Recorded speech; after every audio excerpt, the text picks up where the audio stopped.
At our first look at Onslaught of the Fire Kings redone. Don't make 30% of you that have not smashed the 11 crap out of that subscribe button. Smash it so you guys don't miss out. More Oz content. Channel the Phoenix Force with Structure Deck revised for Onslaught of the Fire King. So starting things off here, the next Fire King, or the next revision Structure Deck is off to the races here. And we have a rank 8 on a 3000, 2000, and this is 2+ level 8 monsters to make it on a, level 8 or rank 8. So this is Fire King Deity Garunix Eternity. Interesting that it's only got 3000 attack, but okay, so you use the first, second, and third effects of this card's name once per turn. Okay, so if this card exceeds summon, destroy all other cards on the field. This reminds me of Winged Dragon Raw, but yeah, just free board wide. Detach one material from this card, target one spell and trap card on the field, destroy it, and if you do, this gets 500 attack points. That's, I guess, the best that we're going to get here. And if this card material is destroyed, you can special summon Fire King monsters from your graveyard up to the number of materials that this card had. Now, that effect is okay. They've learned their lesson about creating these floating-esque effects that are pretty good. I wish that, for this being our boss monster, that it's okay. Very, very, very okay to start things off here. Now, we have the Sacred Fire King Garunix. Now, this card, this is the good stuff. So, this is a level 8 Winged Beast effect monster. You can only use the first second effects of this card's name once per turn. So if your opponent's monsters, if your monsters whose original attribute is fire, is destroyed by battle or card effect, special summon this card from your graveyard if it was there when the monster was destroyed, or hand even if it was not. So that's our very favorite clause in the whole wide world. If this card is no more special summon, you destroy one fire beast, beast warrior, or winged beast monster in your hand, deck, or face up on the field, except for this card. And if you do, this card gains attack equal to half the attack the monster destroyed had until the end of this turn. Yes, that is one of the things that we were looking for here. We wanted a card that gave us the ability to destroy in the deck. Now, is this fantastic? No. Once again, I mean, this is the first wave of cards. Keep that in mind. But yeah, on normal or special, the ability to destroy a beast, beast warrior, or winged beast fire monster is incredibly good. And I do like the fact that it does have that immense coverage across the board here for the different types, because it's going to give you some other synergy delving into like the fire beast warrior section of things as well. So that's pretty cool. Next up is the Fire King Avatar Kirin. And yes, that is another level 8. I have a feeling that most of this support, they're going to try to push the bill here with some pretty important stuff. So you can only use the first second effects of this card's name once per turn on 24-200. That's a rekindling target. I didn't even realize that. Okay. During the main phase, if this card is in your hand, quick effect, destroy one other fire monster in your hand or face up on the field, special summon this card. Now that I can get behind. This gives you a form of interruption during the opponent's turn to kind of push this onto the field and then set your Phoenix up to revive on the next turn. I personally think that's good. If this card is destroyed and sent to the graveyard, you can also summon one Fire King monster from your hand or graveyard except for Avatar Kirin, and then destroy one card on the field. So whatever you special summon, you can just repop it, which actually, in the grand scheme of things, is not too incredibly bad. I'll take that. Then we have the Sanctuary of the Fire Kings.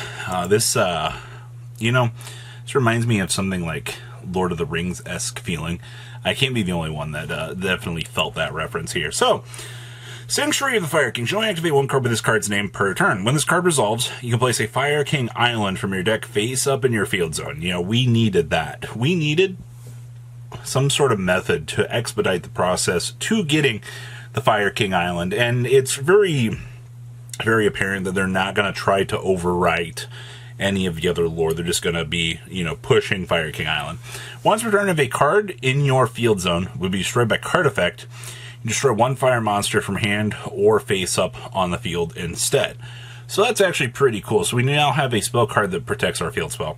And then once per turn, if your opponent special summons a monster or monsters, you can immediately, after this effect resolves, exceed summon one Fire Exceed monster using only Fire King monsters you control as material. Okay, well that's pretty interesting.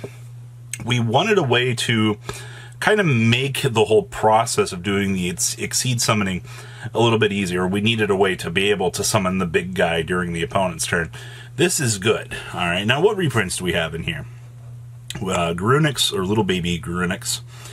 We got the little Barong, Yaksha, Kirin, okay, all the little forms.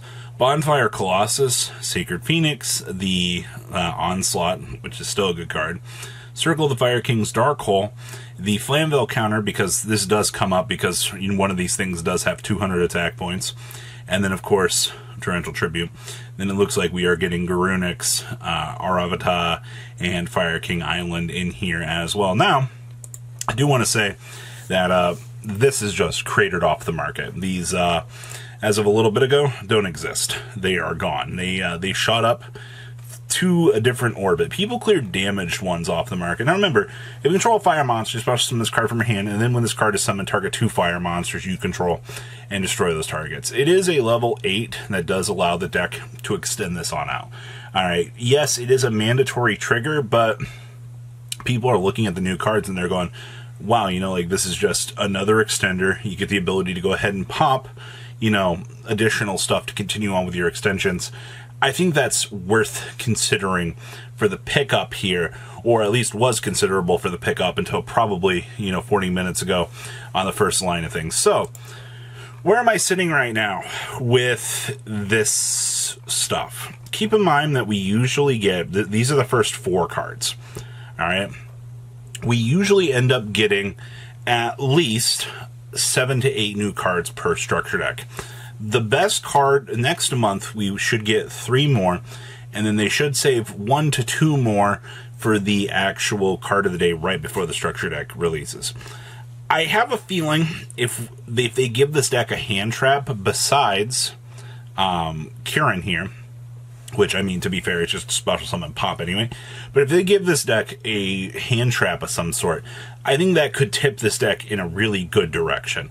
There's a lot of things that they can do here to make this deck go terminal very quickly, and a spell card just to give you the ability to special summon and banish from the graveyard to do an Exceed summon during the opponent's turn, I think would also be good.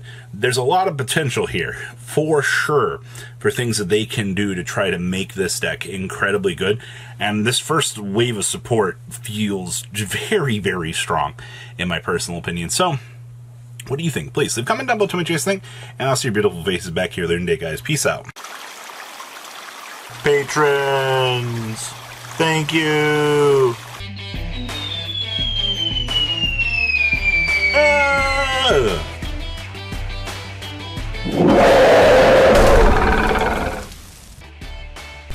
Thank you so much for watching. Check out these other videos.